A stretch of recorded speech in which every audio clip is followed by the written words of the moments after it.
राम नाम का महत्व न जाने वो अज्ञानी अभागा है, जिसके दिल में राम बसे हैं वो परम सौभागा है।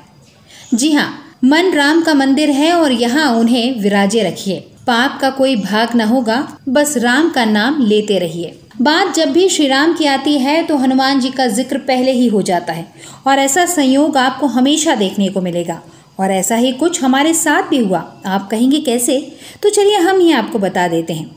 दरअसल हमारी संस्था का नाम Shri Ram environment and social service association है, यानी कि संस्था के नाम की शुरुआत ही भगवान श्री राम के नाम से है। और हमारी संस्था का उद्देश्य भी समाज सेवा और हम परहित सरस धर्म नहीं भाई, इस विचारधारा को मानते हैं। और पिछले 30 सालों से हमारी संस्था के संस्थापक सुनील कविश्वर जी भगवान हनुमान जी की मूर्ति की स्थापना के साथ ही रामायण का वितरण भी करते आ रहे हैं। हालांकि हमारी संस्था को अभी 11 साल ही संपन्न हुए हैं, लेकिन उससे पहले सुनील कविश्वर जी वनवासी विकास परिषद और बाल विकास भारती के साथ मिलकर ये कार्य करते थे। कभी कभी स्वयं भी ये कार्य अकेले करते थे, लेकिन जब से हमारी संस्था बनी तब से हम सब मिलकर ये पुण्य कार्य कर रहे हैं।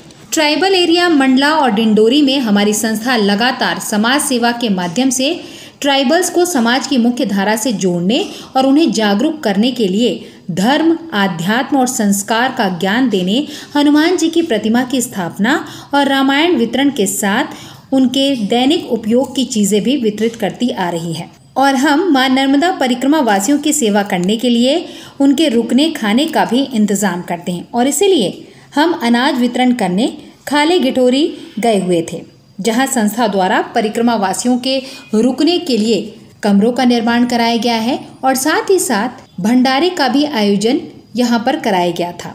इस कार्य में पंडित जी का भी अनाज लग गया, तो हम वहां अनाज देने और अन्य चीजें देने के लिए गए थे। लेकिन जब हम वहां पहुंचे तो हमारी मुलाकात रामलीला का मंचन करने वाले कलाकारों से हुई और हमने उनसे जब बात की तो दुख इस बात का हुआ कि बिना संसाधन के ये कलाकार कितना अच्छा कार्य कर रहे हैं। ना परिधान है, ना आभूषण है, ना सौंदर्य प्रसाधन, लेकिन फिर भी एक विश्वास है और उनके इसी विश्वास को हमने बनाए रखा। हमने इनकी सहायता का संकल्प लिया और कहते हैं कि जब आप राम का नाम लेकर उनका काम करने निकलते हैं तो हनुमान जी को वो पहले ही भेज देते हैं। और हमारी इसी इच्छा का पता लगा गढ़ा रामलीला समिति को, तो उन्होंने बिना देर किए हुए उनकी सहायता का जिम्मा लिया और साथ ही साथ उन्हें ट्रेनिंग देने की भी बात की। और ये भी हमसे कहा कि जब भी अब रामलीला का मंचन होगा तो हम उन्हें ससम्मान जबलपुर बुलाएंगे और विधिवत इस चीज़ की हम उन्हें ट्रेनिंग देंगे और उन्हें जिस भी चीज़ की आवश्यकता है उसे पूरा करने की कोशिश करेंगे। तो आइए सुनते हैं इन कलाकारों की कहानी इन्हीं की जुबानी। कुल रीति सदा चली आई, प्राण जाए पर वचन न जाए।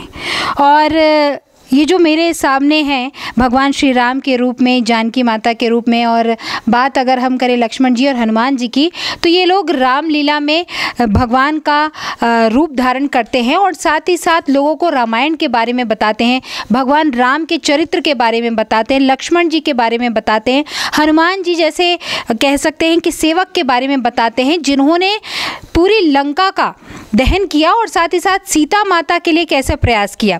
तो आइए जानते हैं जब भगवान श्री राम बनते हैं तो इन्हें कैसा लगता है। सबसे पहले तो जय श्री राम। कैसा लगता है जब आप भगवान राम जी का रूप धारण करते हैं, रामलीला पर मंचन करते हैं? तो बहुत बढ़िया लगता है मैम जी। और जब जितनी जनता बैठी होती है उसके सामने अगर आप जब रोल प्ले कर रहे होते हैं, भगवान श्री राम के एकदम रूप में रहते हैं, उस समय एहसास कैसा होता है? ऐसा लगता है कि मैं ही राम हूँ और ये सब जनता जो है मेरे लिए सब समान है, कोई भेदभाव नहीं उनके लिए, सब बराबर है मेरे सामने जी। कहाँ तक आपने मंचन किया, कब कब किया? ये लगभग राम विवाह के पश्चात फिर रावण वध तक किया हूँ मैं जी। तो ये कब कब करते हैं आप? ये नवरात्रि में। सिर्फ नवरात्रि में करते हैं? नवरात्रि से दशहरा तक, और दशहरा में फिर रावण वध के बाद समाप्त हो जाता है। तो ये सिर्फ मंडला में अभी आपने किया है, कहीं और बाहर भी किया है? गांव में 2 बार तक गए थे, यहाँ पर बनिया, वहाँ पर भी रामलीला का मंचन हुआ, और इसके पश्चात एक बार पारा पानी गए तो वहाँ पर भी रामलीला का मंचन हुआ था। और अधिकतर गांव में ही करते हैं रामलीला।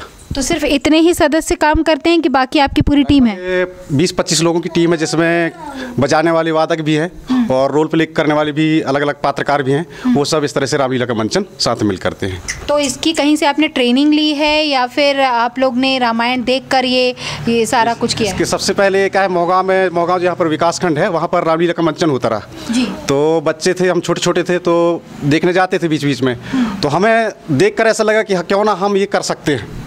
देखने के बाद तो वहाँ से जो हमको प्रेरणा मिला, तो इसके पश्चात यहाँ आए गांव में। सबसे पहले गणेश जी रखे, गणेश जी में फिर छोटे छोटे जो कार्यक्रम होते हैं, नाटक वगैरह, तो वही रोल प्ले किए। इसके पश्चात लोगों में, लड़कों में कहने से लालसा हुई, क्यों ना हम रामलीला का भी मंचन कर सकते हैं।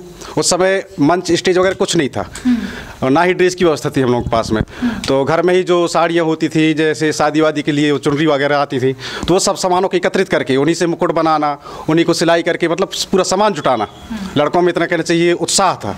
तो उस उत्साह के कारण फिर धीरे धीरे यहाँ रामलीला का शुरुआत हुई। लगभग 1990-91 के आसपास से यहाँ रामलीला का मंचन शुरू हुआ है।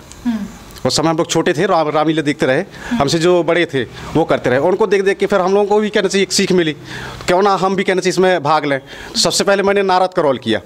नारद का रोल किया तो शुरू में कहना चाहिए झिझक रहा, जैसे ही मंच में आज जब हाथ पैर कपे हैं, इसके पश्चात फिर दूसरे दिन फिर धीरे धीरे फिर वो झिझक कम हुआ। मतलब पब्लिक प्लेस में, पब्लिक के बीच में आओ तो थोड़ी कितना कहना चाहिए वो हो, लेकिन हल्का सा झिझक आ ही जाता है मन में।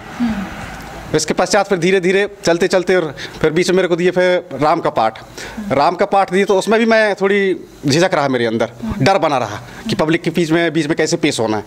लेकिन धीरे धीरे अनुभव से होता है ये सब।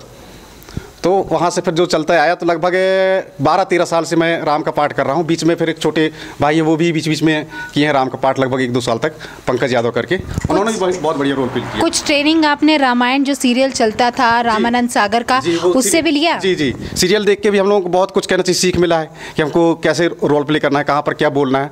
इस तरह से हम रामलीला कहना चाहिए जो सीरियल हैं उनसे भी हमने सीखा है। आपको यहाँ पे किसी के द्वारा मदद मिलती है, क्योंकि इन सब चीज़ों में खर्चा होता है? 25 लोगों की टीम है, यहाँ के जनप्रतिनिधियों या फिर किसी सरकारी के द्वारा, आपके सरकार के द्वारा कुछ आपको मिला हो सहायता? शासन के द्वारा तो अभी तक ऐसा कुछ नहीं मिला है। हाँ, ग्राम पंचायत ही जो अपने स्तर से थोड़ी बहुत सहयोग कर देता है, और फिर गाँव से जो चंदा हो जाता है, चंदा के द्वारा फिर इस तरह से कार्यक्रम हम लोग अरेंजमेंट करते हैं। जी। तो आने वाले समय में, क्योंकि हो सकता है कि आपको देख के बच्चे और ज़्यादा प्रसन्न हों, एक्साइटेड हों इन सब चीज़ों में भाग लेने के लिए, तो वो बच्चे आपकी टीम में शामिल हो, टीम बढ़ेगी तो खर्चा भी बढ़ेगा। तो यहाँ के जनप्रतिनिधियों से, और अगर हम बात करें मध्य प्रदेश के सीएम से, क्या अपील है?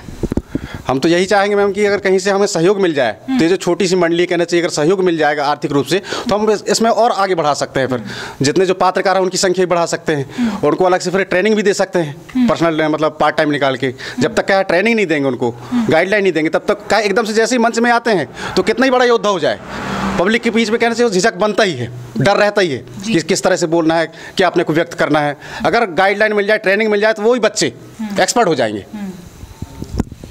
तो इनको सरकार से एक मदद की गुहार इन्होंने लगाई है और बहुत अच्छा कार्य कर रहे हैं। भारतीय सभ्यता संस्कृति को आगे बढ़ा रहे हैं, हिंदुत्व के लिए आगे कार्य कर रहे हैं। और भगवान श्री राम जो हैं वो मर्यादा पुरुषोत्तम श्री राम कहलाते हैं।